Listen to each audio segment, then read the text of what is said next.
அளவற்ற அருளாளனும் நிகரையற்ற அன்புடையவனுமாகிய அல்லாஹுவின் திருப்பெயரால் ஆரம்பம் செய்கின்றேன். ஒரு தனி நபரை பின்பற்றக்கூடிய அந்த வியாதியானது முற்றி போய் அது உச்சகட்டத்திற்கே சென்று திருக்குறானிலும் நபி மொழியிலும் இருந்தாலும் பின்பற்ற மாட்டோம், நாம் ஏற்றுக்கொண்டிருக்கிற தலைவர், நான் எந்த இயக்கத்தை சார்ந்திருக்கிறோம் அதன் தலைவர், அவர்கள் சொன்னால் ஏற்றுக்கொள்வோம் என்ற மனப்பக்குவத்திற்கு தௌஹீதை பின்பற்றக்கூடிய குர்ஆன் ஹதீஸின் அடிப்படையில் நடக்கிறோம் என்று சொல்லக்கூடிய பெரும்பான்மையான தௌஹீத் சகோதரர்கள் இன்றைக்கு மாறி இருக்கிறார்கள். மனப்பக்குவம் மாறி இருக்கிறது. அதாவது அல்லாஹும் ரசூலும் சொன்னாலும் ஏற்க மாட்டார்களாம். அந்த விஷயத்தை அண்ணனிடம் சென்று விவாதம் செய்ய வேண்டுமா, அதை ஏற்பதற்கு அண்ணனிடம் விவாதம் செய்தால்தான் ஏற்றுக்கொள்வோம் என்று சொல்லக்கூடியவர்களாக இன்றைக்கு அதிகமான எஸ்எல்டிஜே அண்ட் டிஎன்டிஜே என்று சொல்லக்கூடிய அமைப்பில் இருக்கக்கூடிய சகோதரர்கள், தௌஹீத் சகோதரர்கள் மாறி இருக்கிறார்கள். நாம் சொல்வதானது கருத்து வேறுபாடு உள்ள சட்ட விஷயங்களை பற்றி அல்ல. திருக்குரானிலும் நபி மொழியிலும் நேரடியாக, திருக்குரானிலே அல்லாஹ் நேரடியாக சொன்ன அவனது வார்த்தையையும் நபி மொழிகளில் அல்லாஹ்வின் தூதர் சொன்ன ஆதாரபூர்வமான பலமான நபி மொழிகளையும் எடுத்து காட்டுகின்ற நேரத்திலே அதை ஏற்றுக்கொள்வதற்கு அண்ணனிடத்தில் விவாதம் செய்ய வேண்டும், அண்ணனிடத்தில் சென்று விவாதம் செய்தீர்களா என்று கேட்கக்கூடியவர்களாக இன்றைக்கு இருக்கிறார்கள். 95% தௌஹீத் சகோதரர்கள் இங்கெல்லாம் இருக்கிறார்கள். அவர்கள் மாற்று கருத்தை எல்லாம் பார்க்கவில்லை என்று சகோதரர் பிஜே அவர்களே அவர் வாயால் சொல்கின்றார். அது மட்டுமல்ல, மறுமையிலே இப்படி உள்ளவர்கள் ஒரு தனிப்பட்ட நபராகிய பி ஜெயலலிதா அவர்களை பின்பற்றக்கூடியவர்கள் மறுமையிலே வெற்றி பெற இயலுமா என்றால் வெற்றி பெற இயலாது என்று பி ஜெயலலிதா அவர்களே அவர் வாயால் சொல்கிறார்கள்.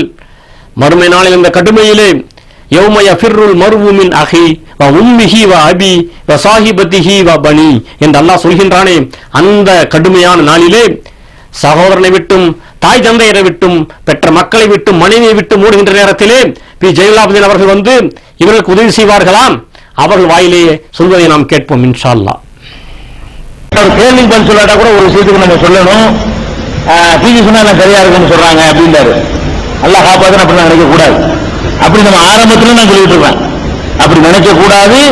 அப்படி நினைச்சா அது நாளைக்கு ஒரு தப்பான ஒரு வழிபாட்டில் போய் நிற்கும். அல்லாஹ் நான் இப்ப கூட திருப்பி சொல்லிட்டு இருக்கேன், நான் சொன்னதுல நானாவும் சில சொல்லியிருப்பேன், நீங்க அதை ஏற்றுக்கிற கூடாது. நானும் சில உதாரணங்களை கேட்பேன், அதெல்லாம் உங்களுக்கு அவசியம் கிடையாது.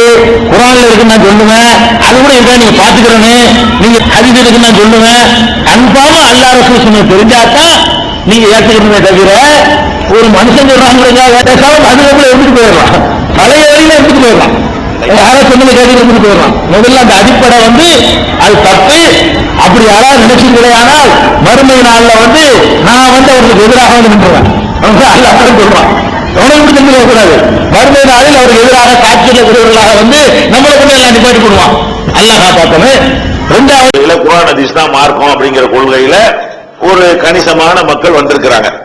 ஆனா இதை வந்து கொஞ்சம் நல்லா உன்னிப்பாக நீங்கள் இவங்களை வந்து நீங்க எடை போடணும். என்ன எடை போடணும்? தௌஹீத் ஜமாஅத்னா ஒரு பெரிய இயக்கமா இருக்கிறது.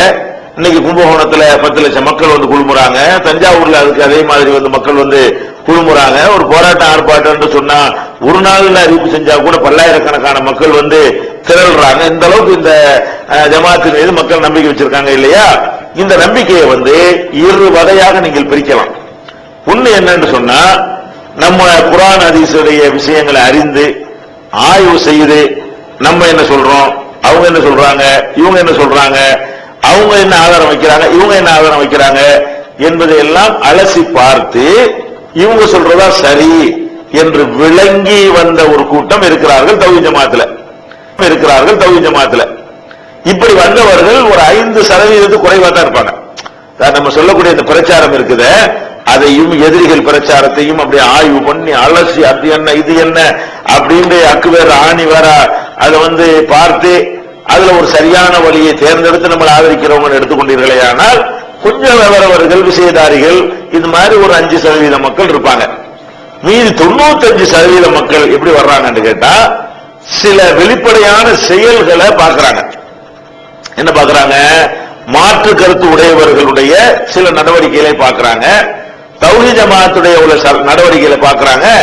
அவங்களுக்கு இது நம்பிக்கைக்குரியதாக தெரிகிறது. இவங்க நம்பிக்கையான ஆட்களா இருக்கிறதுனால எல்லாம் கரெக்டா தான் இருக்கும். எதை பார்க்கணும்? மசாயிலையோ அகீதாவையோ ஆய்வு செஞ்சு வர்றது இல்லை. அவங்க என்ன பார்க்க உதாரணத்துக்கு எடுத்துக்கொண்டீர்களே, ஆனால் இவங்க வந்து அதை பிசினஸ் ஆக்க மாட்டேங்கிறாங்கிறத பாக்குறாங்கன்னா நம்பிக்கை அவனுக்கு. இவங்க சொன்னா கரெக்டா தான் சொல்லுவாங்க. ஆனா இப்படி இருக்கக்கூடாது. குர்ஆன் ஷரீஃபில் ஆய்வு செஞ்சுதான் உங்க பின்பற்ற வேண்டும். அதுக்கு தான் நாங்க பாடுபட்டு இருக்கிறோம். அதுக்கு தான் நம்ம வந்து திட்டமிட்டு வேலைகள் செய்து கொண்டிருக்கிறோம். அப்படித்தான் நம்ம செய்ய வேண்டும். ஆனால் அது இலக்கு அடைகிறதுக்கு முன்னாடி வந்து இந்த மாதிரி ஒரு நிலைமை இருக்கிறது நீங்க யாரும் மறுக்கவும் இயலாது. அடுத்து என்ன பாக்குறாங்க, குர்ஆன் ஹதீஸிலே இருந்தால் மட்டும் அதை பின்பற்றினால் நாம் வெற்றி பெற முடியும் என்பதிலே யாருக்கும் மாற்று கருத்து இருக்க சந்தர்ப்பம் இல்லை. பிஜே சொன்னார் என்பதற்காக பின்பற்றினால் அவர்கள் வெற்றி பெற முடியாது என்பதை அவர் வாயாலே சொல்வதை கேட்டீர்கள். இன்றைக்கு இதையெல்லாம் சொல்வதற்கு என்ன காரணம் என்றால், குர்ஆன் ஹதீஸின் அடிப்படையிலே சொல்லிக் கொண்டிருந்த பல விஷயங்களை குர்ஆன் ஹதீஸை புறந்தள்ளிவிட்டு அவர்களாக தனது விளக்கத்தை கொடுத்து அந்த விளக்கம் குர்ஆன் ஹதீஸை மறுக்கக்கூடியதாகவும் முன்பு சொன்னதற்கு மாற்றமாகவும் இருக்கின்ற காரணத்தினால்தான் நாம் இவைகளை சொல்ல வேண்டிய அவசரமும் அவசியமும் இருக்கிறது. பல விஷயங்கள் இப்படி அரங்கேறி கொண்டிருக்கின்ற நேரத்திலே ஒரே ஒரு விஷயத்தை நாம் இப்போது எடுத்து விளக்குவதற்காக மக்களுக்கு ஒரு விஷயத்தை கையில் எடுக்கிறோம். அந்த விஷயம் கண் திருஷ்டி சம்பந்தமாக அல்லாஹ்வும் ரசூலும் என்ன சொல்கிறார்கள் என்பதை குர்ஆன் ஹதீஸின் அடிப்படையிலே நாம் பார்ப்போம் இன்ஷா அல்லாஹ். அல்லாஹ் தனது திருமறையிலே அல் ஃபலக் என்ற அத்தியாயத்தின் 113வது அத்தியாயத்தின் 5வது வசனத்திலே வமின் ஷர்ரி ஹாசிதின் இதா ஹசத் என்று சொல்கிறான். பொறாமைக்காரர்கள் பொறாமை பெறும்போது ஏற்படுகின்ற தீங்கை விட்டும் என்னிடத்திலே பாதுகாவல் தேடுங்கள் என்று அல்லாஹ் சொல்கின்றான். இந்த பொறாமைக்காரன் பொறாமைப்படும் போது மட்டும் எதற்காக அல்லாஹ் அவனிடத்திலே பாதுகாப்பு தேட சொல்கின்றான்? என்ன பாதுகாப்பு, என்ன அப்படி பாதிப்புகள் ஏற்படும் என்பவைகளை எல்லாம் நபி மொழிகள் நமக்கு விளக்கக்கூடியவர்களாக இருக்கின்றன. அல்லாஹ்வின் தூதர் அவர்கள் என்ன பாதிப்புகளை ஏற்படுத்தும் இவைகள் என்று விளக்குகின்றார்கள். இவைகளை சகோதரர் பிஜே அவர்கள் குர்ஆன் ஹதீஸின் அடிப்படையிலே விளக்குவதை இப்போது நாம் கேட்போம் இன்ஷா அல்லாஹ். இருக்குமையானால் பலவிதமான முறையில் நபி ஸல்லல்லாஹு அலைஹி வஸல்லம் அவர்கள் பரிகாரங்களை சொல்லி தந்தார்கள். ஆனால் இந்த 2 அத்தியாயங்களும் இறங்கிய உடனே எல்லாத்தையும் விட்டுவிட்டு இதை மட்டும் பிடித்துக் கொண்டார்கள். நமக்கு ஒரு கண் ஏற்பட்டுருச்சு, கண் திருஷ்டி இருக்குது, அல்லாஹ்வின் ஹக்குன் ரசூல் சொல்லிக்கிறாங்க. மற்ற விஷயங்கள்ல நம்ம அறிவுபூர்வமா என்ன பேசினாலும் கண் திருஷ்டி விஷயமாக வலுவான ஆதாரங்கள் இருக்கிறதுனால நம்ம அதை நம்பணும். ஏதோ ஒண்ணு நடந்துரும் நினைக்கிறோம். ஆனா பரிகாரம் என்ன, அதுக்காண்டி மார்க் பண்றது, பூசணிக்காய் கட்டுறது அதெல்லாம் கூடாது. கந்திஷ்டி இருக்குது என்பதற்காக வேண்டி பரிகாரம் என்னன்னு கேட்டா, நம்ம பிள்ளை மேல கந்திஷ்டி நம்ம மேல வந்துச்சு நினைக்கிறோமா, 2 சூரா ஓதிக்கணும். நபி ஸல்லல்லாஹு அலைஹி வஸல்லம் அவர்கள் காண பார்க்கிறோம். அதே மாதிரி நபிகள் நாயகம் ஸல்லல்லாஹு அலைஹி வஸல்லம் அவர்கள் வந்து எப்ப நோய் வந்தாலும் அதுக்கு ஜிப்ரீல் அலைஹிஸ்ஸலாம் அவங்களுக்கு ஓதி பார்ப்பாங்களாம். ரசூல் ஸல்லல்லாஹு அலைஹி வஸல்லம் நோய் வந்த உடனே ஒரு துஆ செய்வாங்களாம். எப்படி துஆ செய்வாங்களாம்? பிஸ்மில்லாஹி உப்ரீக, அல்லாஹ்வின் பெயரால் சொல்கிறேன், அல்லாஹ் உங்களுடைய நோயை குணமாக்குவானாக. ஜிப்ரீல் துஆ செய்வாங்களாம். உமின் குல்லி தாயின் எஸ்பீக, ஒவ்வொரு நோயிலிருந்து உனக்கு அல்லாஹ் நிவாரணம் தருவானாக. ஒமின் ஷர்ரி ஹாசிதின் இதா ஹசத், பொறாமக்காரனுடைய கேட்டிலிருந்து அல்லாஹ் உனக்கு காப்பாற்றுவானாக. ஒரு நோய் வரும்பொழுது கூட ஜிப்ரீல் அலைஹிஸ்ஸலாம் என்ன பண்றாங்க, அது சொல்றாங்க, பொறாமக்காரனுடைய கேட்டிலிருந்து அல்லாஹ் உன்னை பாதுகாக்கணும் அப்படின்னு சொல்றாங்க.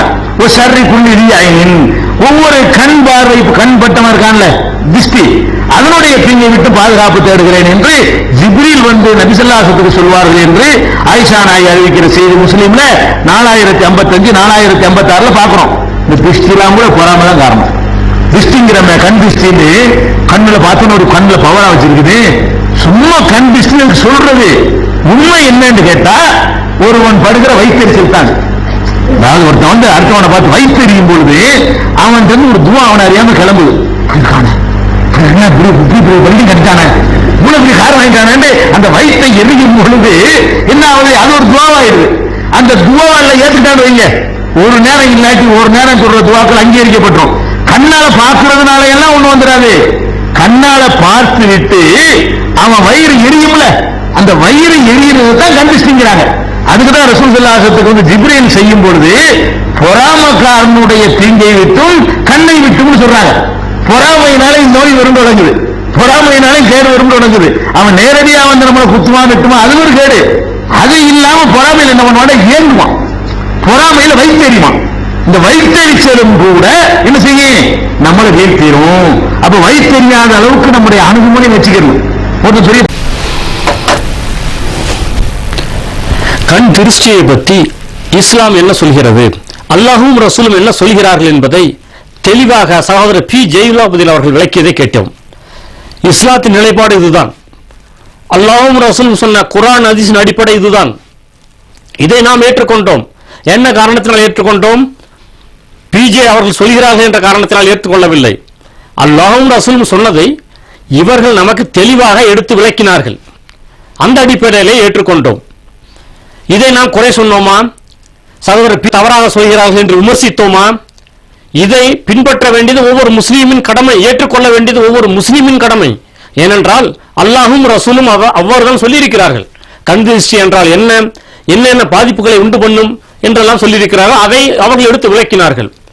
இன்று நாம் சகோதரர் பிஜே அவர்கள் எதிர்ப்பதற்கு என்ன காரணம்?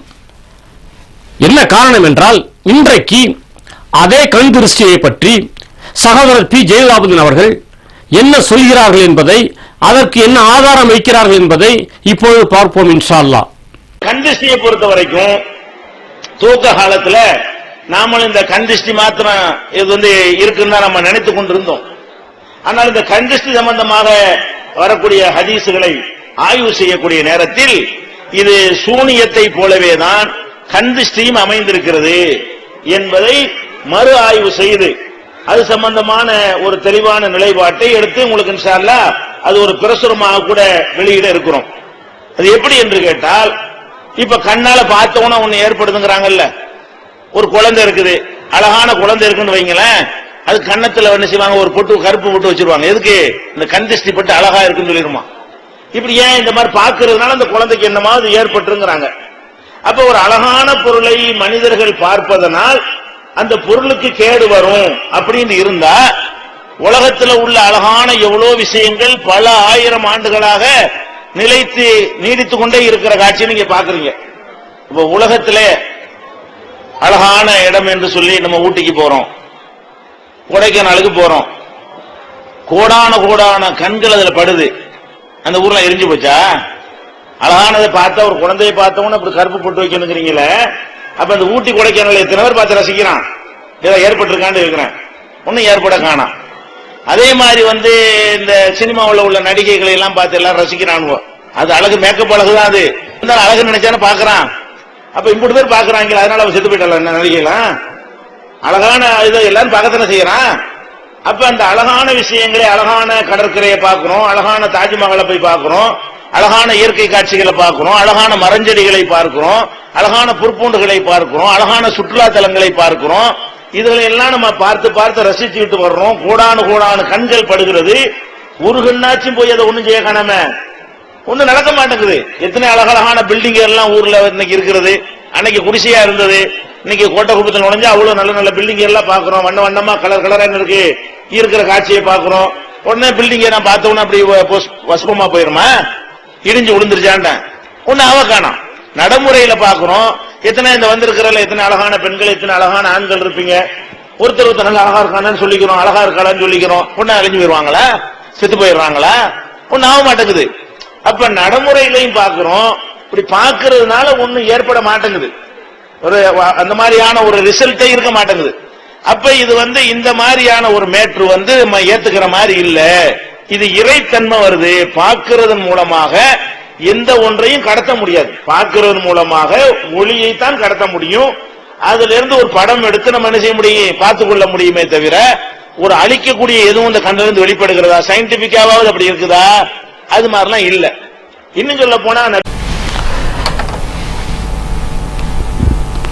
குர்ஆன் ஹதீஸின் அடிப்படையிலே சொல்லிக் கொண்டிருந்த இந்த கண் திருஷ்டியை தற்சமம் எவ்வாறு அணுக ஆரம்பித்திருக்கிறார் என்பதை நீங்கள் இப்போது பார்த்திருப்பீர்கள். அல்லாஹும் ரசூலும் சொன்னது கிதாபிலே இருக்கிறது. அவைகளை எல்லாம் புறந்தள்ளிவிட்டு அறிவுபூர்வமாக மார்க்கத்தை அணுக ஆரம்பித்திருக்கிறார். எனது பகுத்தறிவின் அடிப்படையிலே மார்க்கத்தை நான் பார்ப்பேன், அது எனது பகுத்தறிவு, எனது இன்டலெக்சுவல் நாலேஜ், அதை ஏற்றுக்கொண்டால் அல்லாஹும் ரசூலும் சொன்னார்கள் என்று நான் ஏற்றுக்கொள்வேன். இல்லை என்றால் அது ஆதாரபூர்வமான செய்தியாக இருந்தாலும், குர்ஆனிலே அது இருந்தாலும், அதை ஏற்க மாட்டேன் என்ற ஒரு மனப்பக்குவத்திற்கு வந்திருக்கிறார். இதுதான் டர்னிங் பாயிண்ட், இதுதான் திருப்பு முனை. இந்த திருப்பு முனையைத்தான் நாம் சகோதரத்தில் சுட்டி காட்டுகிறோம். சுட்டி காட்டி இதுக்கப்புறம் டிராக் மாறி செல்கிறது வண்டி, இந்த வண்டியிலே பயணித்தால் தவறான பாதைக்கு செல்லும். அந்த டர்னிங் பாயிண்ட் முன்பு வரை அந்த ஒரிஜினலான சரக்கை, ஒரிஜினலான அசலான சரக்கை ஏற்றி கொண்டு வந்த அந்த வண்டி அந்த டர்னிங் பாயிண்ட் திருப்பு முனையிலே அந்த ஒரிஜினலான அசலான சரக்குகளை எல்லாம் இறக்கிவிட்டு தனது கை சரக்குகளை, டூப்ளிகேட்டான பொய்யான சரக்குகளை ஏற்றிக்கொண்டு பயணிக்கிறது என்பதை ஆதாரபூர்வமாக சுட்டி காட்டுகிறோம். அல்லாஹ்வின் தூதர் சொல்லியிருக்கிறார்கள், இதிலே அறிவை பயன்படுத்தக்கூடாது என்று சொன்ன அதே சகோதரர் பி ஜெயலலிதா அவர்கள் அல்ல ஐனு ஹக்குன் என்று சொல்லியிருக்கிறார்கள். இதையெல்லாம் கொண்டு போய் இது போன்ற விஷயங்களில எல்லாம் நமது பகுத்தறிவை பயன்படுத்தக்கூடாது என்று அந்த குர்ஆன் வசனத்திற்கு தெளிவான விளக்கத்தை ஹதீஸின் வழியாக ரெண்டையும் இணைத்து வமின் ஷர்ரி ஹாசிதின் இதா ஹசத் என்று அல்லாஹ் சொல்கின்றானே, பொறாமைக்காரன் பொறாமைப்படும்போது என்ன தீங்குகள் ஏற்படும் என்று தெளிவாக அல்லாஹ்வின் தூதர் ஹதீஸின் அடிப்படையில் விளக்கினார்களே, அது சரியான நிலைப்பாடு. அதுவரையில் ட்ராக் மாறவில்லை, அதுவரையிலே அந்த வண்டி சரியான பாதையில் தான் போயிற்று. அதன் பின்புதான் அந்த டர்னிங் பாயிண்ட் திருப்பு முனை ஏற்பட்டது. அறிவுபூர்வமாக மார்க்கத்தை அணுகுவதுதான் காரணம்.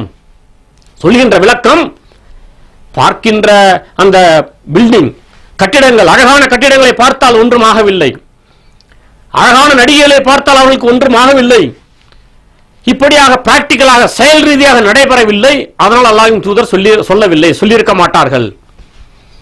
குர்ஆன் ஹதீஸ் அடிப்படையிலே இதை சொல்லவில்லை, இது நடக்கவில்லையாம். அல்லாஹ்வின் தூதர் கண் திருஷ்டி சம்பந்தமாக சொல்லும் பொழுது வேற ஒரு நபி மொழியிலே சொல்கிறார்கள், விதியின் அடிப்படையிலே இது நடைபெறுகிறது என்று. எவ்வாறு சொல்கிறார்கள்? விதியை முந்தக்கூடிய ஒன்று இருந்தால் அது கண் திருஷ்டியாகத்தான் இருக்கும் என்று சொல்கிறார்கள். விதியை எதுவுமே முந்த முடியாது, விதியின் அடிப்படையில் தான் செயல்படுகிறது. அப்படி முந்தக்கூடிய ஒன்று இருந்தால் அது கண் திருஷ்டியாக இருக்கும். அப்போ அல்லாஹ் தனது கண்ட்ரோல வைத்திருக்கின்ற இந்த கண் திருஷ்டி, இது இணை வைப்பு என்று சொல்வது மகா பெரும், இது தனது சொந்த விளக்கத்தை, தனது சொந்த கருத்தை இஸ்லாத்திலே திணிப்பதாகும். அல்லாஹ் நாடினால் பாதிப்பு ஏற்படும். அழகான பில்டிங் இருக்கும், பார்ப்போம், பாதிப்பு ஏற்படுமா? அல்லாஹ் நாடினால் ஏற்படும். நடிகைகள் அழகாக இருக்கலாம், பார்த்த உடனே அவங்களுக்கு கண் திருஷ்டி வந்து விடுமா, பட்டு விடுமா? அல்லாஹ் நாடினால் விதியின் அடிப்படையிலே செயல்படுகிறது. ஆகவே இதை நாம் சுட்டி காட்டுகின்ற நேரத்திலே இந்த வண்டியிலே இந்த டர்னிங் பாயிண்டை நாம் தெளிவாக சுட்டி காட்டி மக்களுக்கு விளக்குகின்றோம். நாம் பொதுவாக கண்ணை மூடிக்கொண்டு இவர் சொல்வதெல்லாம் தவறு என்று சொல்லவில்லை, சரியான பாதையிலே போனதை சுட்டி காட்டி தான் சொல்கிறோம் எங்கே திருப்பு முனை ஏற்பட்டது என்பதை. இதை சொல்கின்ற நேரத்திலே சகோதரர்களின் மனப்பக்குவம் எப்படி தெரியுமா இருக்கிறது? இதையெல்லாம் நீங்கள் அண்ணனிடம் போய் பேசினீர்களா? எதை அல்லாஹும் ரசூலும் சொன்னதை நம்ம சொல்கின்ற நேரத்திலே அல்லாஹ் அண்ணனிடத்திலே சென்று விவாதம் செய்தீர்களா? அல்லாஹும் ரசூலும் பேசினதை நாம் சொல்கிறோம், அதை ஏற்க மாட்டீர்களா? அல்லாஹ் தனது திருமறையிலே நேரடி வார்த்தையாக பேசுகின்றான், அல்லாஹும் ரசூல் அவர்கள் ஹதீஸின் வழியாக பேசுகின்றார்கள். இந்த ஹதீஸையும் குர்ஆன் நீங்கள் எடுத்து பார்க்க மாட்டீர்களா? அண்ணனிடத்திலே சென்று வாதம் செய்ய வேண்டுமா இந்த விஷயத்தை? உலகத்திலே இஸ்லாத்திலே பல அம்சங்களிலே வாதங்கள் நடந்து கொண்டிருக்கிறது, நாம் அதை மறுக்கவில்லை. மாற்று கருத்துகள் உள்ள பல அம்சங்கள் இன்று வரை இருக்கிறது, தீர்க்கப்படாமல் இருக்கிறது. அது மாண்டு விஷயங்களை நாம் சொல்லவில்லை. நேரடியாக அல்லாஹ் தனது குர்ஆனிலே சொன்ன விஷயத்தையும் அல்லாஹ்வின் ரசூல் தனது நபி மொழி வழியாக நேரடியாக சொன்ன ஆதாரபூர்வமான விஷயத்தையும் தான் சொல்கிறோம். ஏற்றுக்கொண்டிருந்ததையும் சுட்டி காட்டுகிறோம், இன்று அதை ஏற்றுக்கொள்ளாமல் இருப்பதற்கான காரணத்தையும் சொல்கிறோம். இதன் பின்பும் அவர்களோடு விவாதம் செய்துதான் ஏற்க வேண்டும் என்றால் அல்லாஹ்வும் ரசூலும் சொன்னது ஏற்க மாட்டீர்களா? அண்ணன் சொன்னால் தான் ஏற்பீர்களா? இது எங்கே சென்று கொண்டிருக்கிறது? இதை சொல்கின்ற நேரத்திலே இவன் பிஜேக்கு எதிராக பேசுகிறான், அவரோட காழ்ப்புணர்ச்சியின் காரணமாக பேசுகிறான். ஆதாரத்தை காட்டாமல் சொல்கிறோமா, ஆதாரத்தை காட்டி சொல்கிறோமா? அதே பிஜேபியின் சரியாக சொன்னதையும் போட்டுதானே நாம் சொல்கிறோம், போட்டு காட்டிதான் சொல்கிறோம். அல்லாஹ்வும் ரசூலுக்கு எதிராக பேசினால் அது பரவாயில்லையாம், அண்ணனுக்கு எதிராக பேசுகிறார். இது என்ன? கண்மூடி பின்பற்ற அவரே சொல்கிறார், பி ஜெயலலிதா அவர்களை, சகோதரர் பி ஜெயலலிதா அவர்களை சொல்கிறார்கள், நான் வண்டியை சரியாக ஓட்டினாலும் ஓட்டுவேன், டிராக் மாற்றி ஓட்டினாலும் ஓட்டுவேன், குர்ஆன் ஹதீஸில் இருக்கு என்று சொல்லுவேன், இருக்கா என்று நீங்கள் பார்த்துக் கொள்ள வேண்டும். கண்மூடி பின்பற்றுவது என்பது தவறு. மறுமையிலே உங்களுக்கு எதிராக நான் வந்து நின்று விடுவேன், மறுமையிலே நீங்கள் வெற்றி அடைய முடியாது என்று சகோதரர் சொல்கிறார். எப்பொழுது நான் சொல்வதை அப்படியே நீங்கள் ஏற்றுக்கொண்டால் வெற்றி அடைய முடியாது. வேறொரு சந்தர்ப்பத்தில் ஒரு சகோதரர் கேள்வி கேட்கிறார், அதற்கு பதில் சொல்லும் போது கூட தெளிவாக சொல்கிறார், நான் சொல்வது சரியாக இருந்தால் கூட அதை நீங்கள் நான் சொல்கின்றேன் என்ற அடிப்படையில் ஏற்றுக்கொண்டால் அல்லாஹ்விடத்தில் மாட்டிக்கொள்வீர்கள்.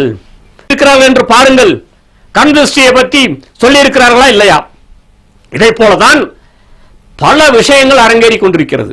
இவைகளை இன்று நாம் சொல்வதற்கு காரணம் இது ஒன்றோடு மட்டுமல்ல, பல விஷயங்களிலே இப்படி பகுத்தறிவை புகுத்தி அறிவுபூர்வமான மார்க்கமாக இஸ்லாத்தை சித்தரிக்க ஆரம்பித்து அதை விளக்குகிறேன் என்று இறங்க ஆரம்பித்ததன் பின்பாக, திருப்ப முனைக்கு பின்பாக பல விஷயங்கள் நடந்து கொண்டிருக்கிறது. அவைகளை நாம் அவ்வப்போது ஒவ்வொன்றாக சுட்டி காட்டிக் கொண்டிருக்கிறோம்.